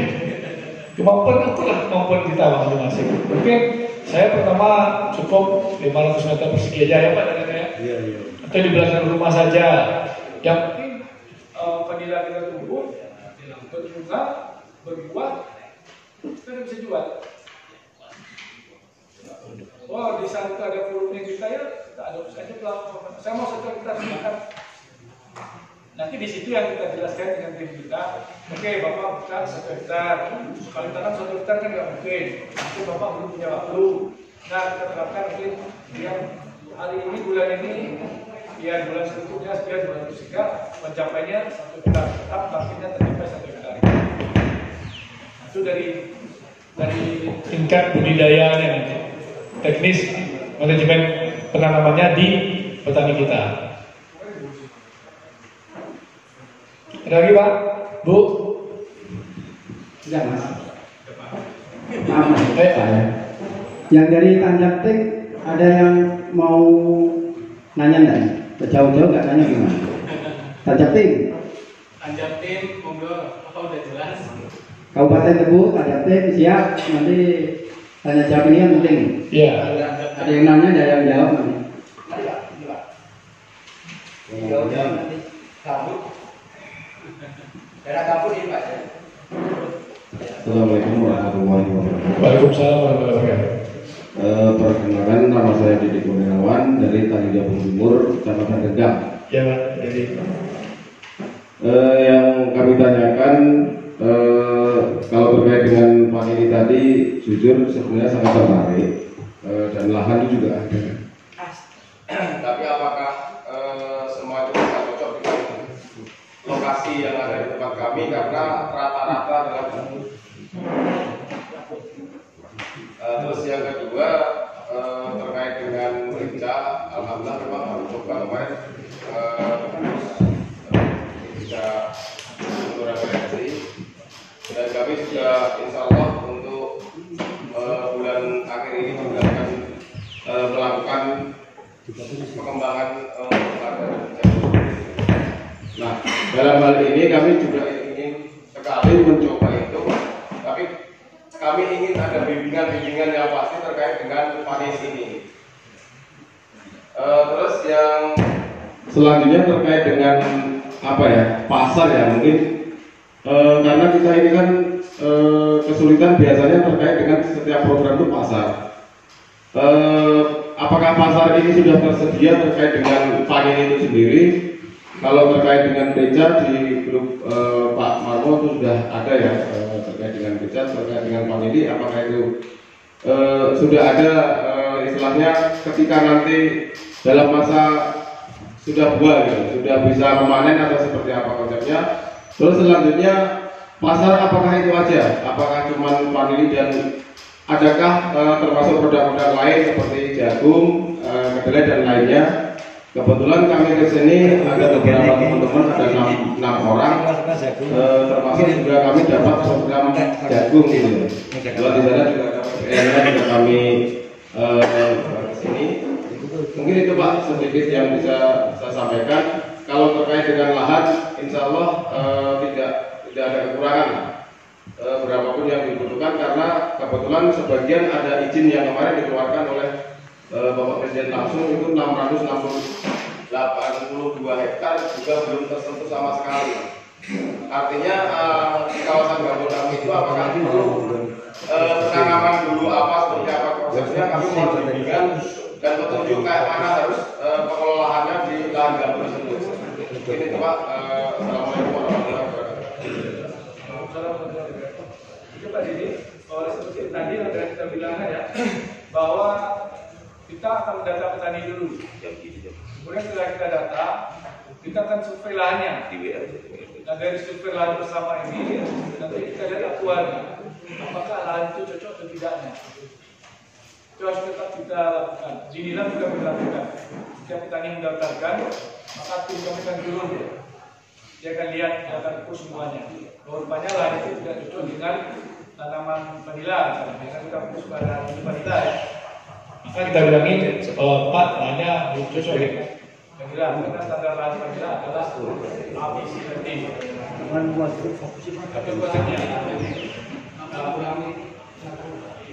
Jadi untuk pembimbingan kita memang harus membimbing petani Pak untuk memastikan kualitas yang bagus seperti saya bilang tadi.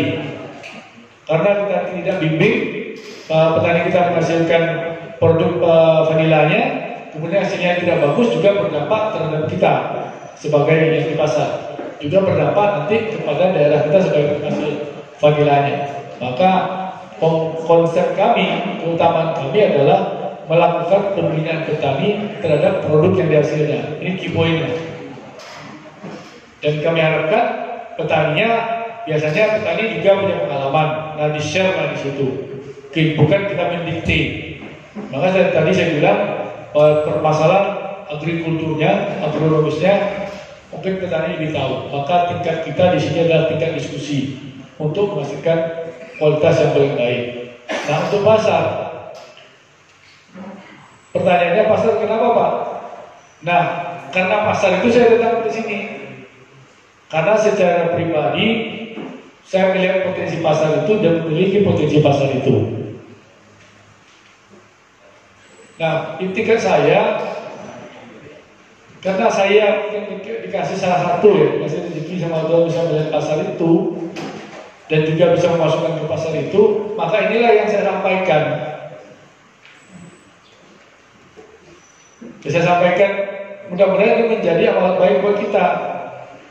Nah, ketidakkhawatiran saya menjelaskan persyaratan semua pasar itu tidak ada saya tutup-tutupi. Intinya apa? Supaya petani kita mengenal betul dengan karakter pasar, sehingga produk yang dihasilkannya itu bisa masuk ke pasaran. Kekhawatiran saya tidak ada di situ. Nah, saya tidak khawatir. Saya bilangkan, setelah saya jelaskan bagaimana kondisi pasar, saya menjelaskan nanti, menggambarkan sehingga benar terlihat bagi kita pasar itu menginginkan produk seperti apa. Saya tidak khawatir dengan begitu, karena itikat saya adalah supaya seluruh petani kita dengan setiap produk yang dia punya, dia bisa melihat pasar itu bergerak seperti apa, sehingga produknya ini bisa dijualkan. Saya tidak khawatir apakah produknya ini dijualkan dengan saya atau tidak dengan saya. Karena secara pribadi saya percaya diri, mudah-mudahan Tuhan kasih rezeki, kesehatan, semua kesempatan bagi saya untuk juga masukkan produk ini pasar. Nah, pertanyaan berikutnya, apakah ada jagung yang lain untuk setakat ini? Yang saya kemampuan kami dari Kasiakop dan peluang yang kami dapat itu dari kulit manis, kemudian dari nilam, juga proyek saya sedang berjalan vanila. Kemudian yang keempat itu adalah pala. Ini juga berhubungan dengan teman saya Patrick yang di pasar, karena kita juga mencocokkan kemampuan beliau ini untuk masuk pasar. Ya, memang spesialisasinya kita ke arah rempah-rempah tadi. Arahnya kasih vera, pala, nilam, vanila. Kalau kita sadar dengan 4 poin itu adalah 4 poin andalan negara kita. Karena kalau orang bilang kerennya nggak ada kerennya. Kenapa Bapak tidak bikin sawit sampai ribuan hektar? Kenapa Bapak tidak bikin batu bara sekian ribu hektar? Kenapa nggak emas ini? Kerennya nggak ada. Tetapi di